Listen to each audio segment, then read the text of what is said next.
This is the Negro Ninja. And today I just want to say that I never trusted anybody that was overly into their families, whether it is a bitch that I want to be with or am with, whether it is a stranger, whether it is a friend, ally, or associate. Okay, it's all wicked no matter how you slice it. Now, when I was just saying this about females that I'm with or whatever, one could basically say, who the fuck are you to tell her to put you over her family? All right. Well, I am a man in the image of the Most High, and Jesus have also said these things as well. And we're also supposed to be following in Jesus' footsteps. And this is the words of Jesus right here from Matthew 10:37 through 39. He that loveth father or mother more than me is not worthy of me. And he that loveth son or daughter more than me is not worthy of me. And he that taketh not his cross and followeth after me is not worthy of me. He that findeth his life shall lose it, and he that loseth his life for my sake shall find it. This is the words of the Most High Son. Okay. Okay. So when you're naturally walking in the way of righteousness, you automatically just follow this. And I didn't even read this before I even had that revelation. That's what made this funny. Okay. So let's just break this down. All right. Can you just imagine, okay, being with a chick and every decision is not made between you two, but it's just made between her and 25 relatives. You ain't got shit to do with it. Okay, so every disagreement you have with her is with 30 other people. Now, this is no different than a chick also getting counsel from her friends or whoever the fuck else is trying to make your relationship difficult, aka cop blocking. Okay, it's no different than that. Bitches are the word, and the world is a bitch. Now, let's take this to your friends or allies. Y'all supposed to be brothers in arms. Everything is cool. All right. Until you meet maybe this dude's cousin that just don't like you. Okay. You ain't got shit to do with it. Y'all ain't friends. So he just figured, I ain't got to give you no respect. Fuck you. Now let's take this back. Okay. Now, when I was growing up, I noticed that it wasn't really like that. Okay. Back when I was a kid, if you was friends with somebody, okay, their family automatically just like you. Oh, that's your friend? Hey, they all nice to you, whatever. As long as y'all are cool, they nice to you. As long as you're not out of pocket, they nice to you. Okay. And if there was to be a quarrel between you and a relative, it's just you and them. They'll just look at it in perspective and say, well, you started it or he started it. I'm gonna let y'all handle it. These days, people just say, oh well, that's my blood. I'm just gonna stick with the side of my blood or whatever. Just like how people do with they clicks. Okay. It's the same as that thing. So once again, people are so into themselves that they don't even put things in perspective, like the example that I just used earlier from when I was a kid. Now going back, they'll just be like, well, you ain't my friend. I ain't got to treat you with respect. Fuck you. I don't even want you over here. Okay. And if you was to happen to snap back at this person, which is rightfully what you should do because it most likely just made you reflex and do it, okay, then everybody's going to turn on you. Okay, that's my cousin. That's my relative, man. You can't be talking that way about my cousin. Okay, and people are so bad in this era that they can't even take criticism about their relatives. So say, your so-called friend came up to you with a story about how dirty his cousins or brothers is or something. Okay, just imagine that story from yesterday, that Reddit story from yesterday, where this dude's cousin and his friend fucked the girl that he opened up. Okay, so just imagine telling him, hey man, you need to, ditch your cousin. That nigga dirty for that shit. He ain't supposed to be doing like that. Y'all blood. A person of this time right here just basically try to bite your head off for saying that. That's my cousin. That's my blood, man. You don't talk about my relatives, man. But they wouldn't mind criticizing your relatives and telling you what you should do if you was in a similar situation. You see how that goes? And then strangers, on the other hand, let's put this in your perspective first, at least if you got sense watching this. And you out and about, and you maybe have a niece, nephew, or even child of your own, and they're out and about, and they just happen to run up to a stranger, hey, bugging him. What would you do? You would say, sit down. You know, you don't jump on people that you don't know. You're bothering this person. This person does not know you, let alone give a fuck about you. Depending on, you know, whether it's necessary or not to take it to that route. But you eventually tell people that people don't care about them as much as people in your house and your relatives do. Okay, but if the shoe was on the other foot and these strangers had a kid or their nieces and nephews or even their damn dogs, let them come and jump over you, you don't know them, they just bug you, you on the bus, mind your own business. I'm like, because this happened to me when I was in College Park one time. And I was like, hey, excuse me. You know, because his son was just messing with me. First, his son, you know, they was doing that shit. You know, I guess people were just infatuated with my aura. But the kids that they had was really, and, you know, I'm like, I don't mind. Y'all are just kids. Y'all don't know better. But then they started messing with me.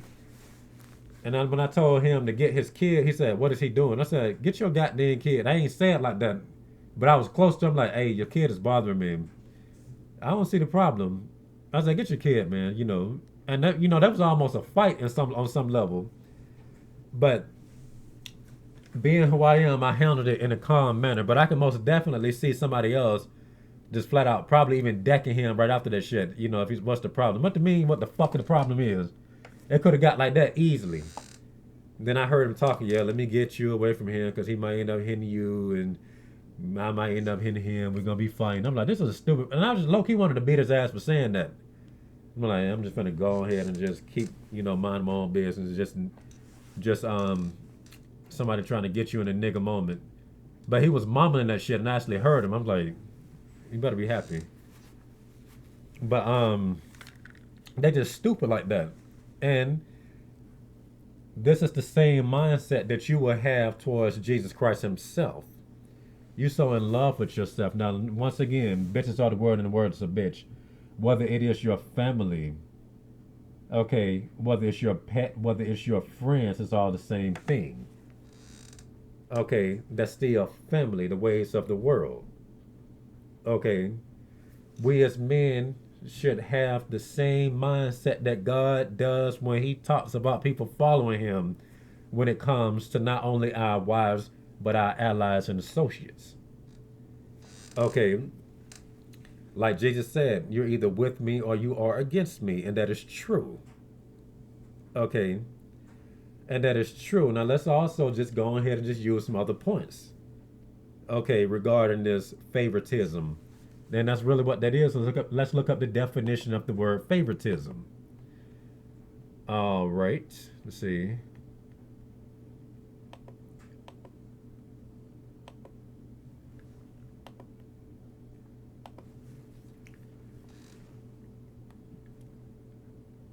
All right, the showing of special favor, partiality, the state or fact of being a favorite. He accused the teacher of showing favoritism in assigning grades.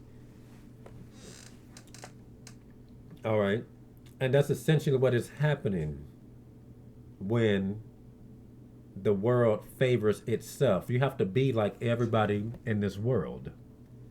Okay, then you're family. Now, on the surface, it seems like this is a dog eat dog world until you step foot in it. Then it's a dog eat you world. And all the people that you swear have nothing to do with one another, that are just strangers, you will automatically just find them all banding together against you on a regular basis. Favoritism, you just don't blend in. Like I say, here's the example again. When I got into my first fight, when I first entered school, I was already uncomfortable. I didn't want to be there. I was crying. I was like, oh, I don't want to be here. Yeah. Okay. And we was playing this game where it was kind of like musical chairs, and they walk around, touch people's head, and the last person to touch somebody try to run around and chase them. You know how that goes. So the person thought it was going to be funny. They was already planning this. They looking at me. And you know what I talk about with boldness. When you bold, you stand out, and that was a genuine emotion that I was having. I was not comfortable, and I was showing it. You know, and I was standing out anyway. despite that fact anyway. And then they were just looking at me plotting. And then the dude thought it'd be funny to just say, "Whop!" And I just got up, reflexed on him, punched him dead in this shit, dropped this bitch as he was crying. And I ended up getting locked up in the bathroom by the teacher, who was a black bitch. So that's essentially me behind bars for doing the right thing in a world full of evil. Okay. Favoritism. She showed favoritism towards that person that was just like everybody else in the class. And once I whooped his ass, you know, then, she pretty much just showed him, no, you're my favorite. Okay, he's wrong. This is the bad guy here, despite the fact that you should have got your ass beat for doing this. This nigga here wrong. Okay, and then, you know, you get into these type of situations to where the winner is the loser, and the loser is the winner, and that's why Jesus Christ Himself don't play that. Oh, you love your family more than you love me, then you're not worthy of me. Okay, the loser becomes the winner, just like it says in Ecclesiasticus 10 and let me see.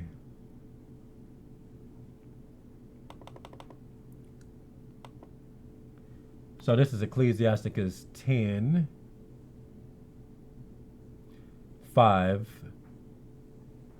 There's an evil which I have seen under the sun, as an error which proceedeth from the ruler. Folly is set in great dignity, and the rich sit in low place. I have seen servants upon horses and princes walking as servants upon the earth. I'm telling you, man. And that's really what this is all about. They're all family. Everybody is in that together. Then you step in, and they're together against you.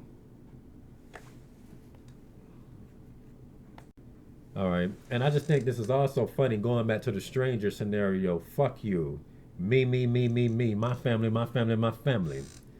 You don't give a fuck about what your family does to other people, but you want everybody to shower your stupid ass, ignorant ass, retarded ass family with unconditional love, telling you, oh, your kids are so beautiful. Look at how smart your dumbass kid really is. Okay. Look at how look at how talented your sucky ass kid he really is.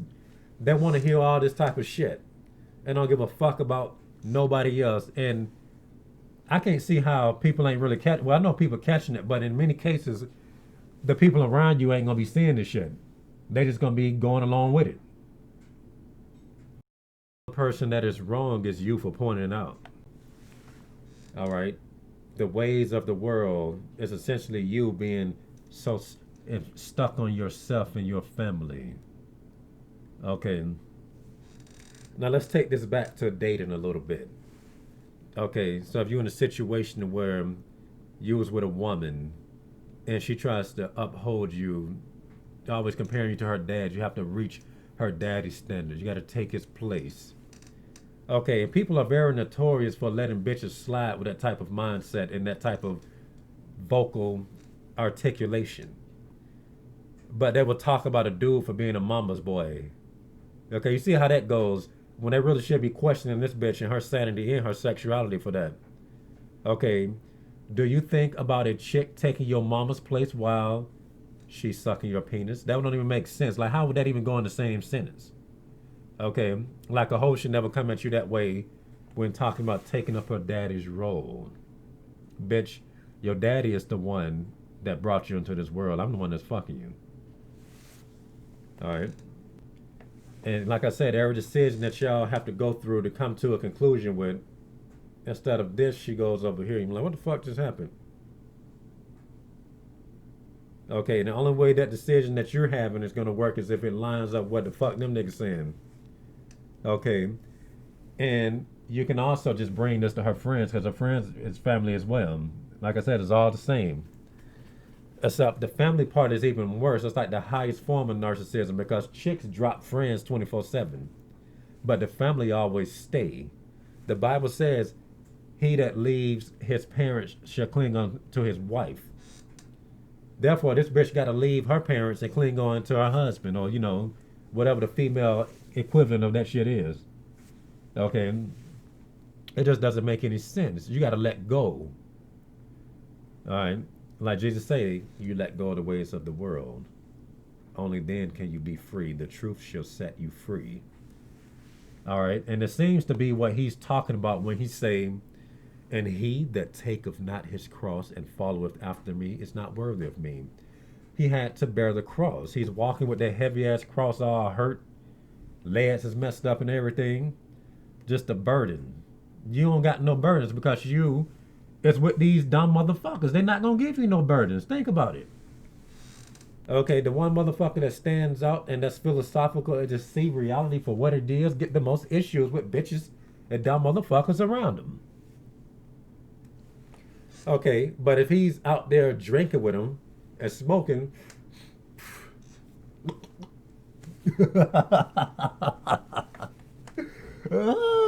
they having fun. Okay, because I remember this one time when I first got drunk at a party.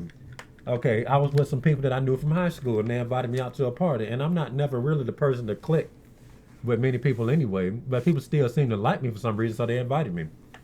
Somebody that I did not give a fuck, I didn't give a fuck about him. Okay, ended up being cool with me at the party, and that was only because we all got drunk. When we was all drunk, we was brothers then. Them spirits. You don't let spirits get in you. And that right there was me learning the easy way. Thank God I learned the easy way instead of the hard way. The hard way would have been something dumb like some drugs, some hardcore drugs.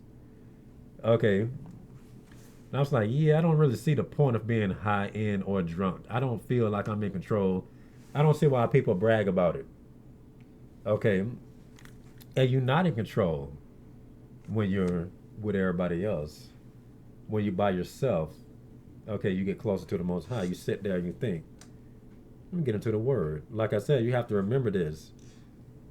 I did not even read the scripture that says, he that loveth father or mother more than me is not worthy of me, and he that loveth son or daughter more than me is not worthy of me. I never read this before I came up with this revelation. Okay.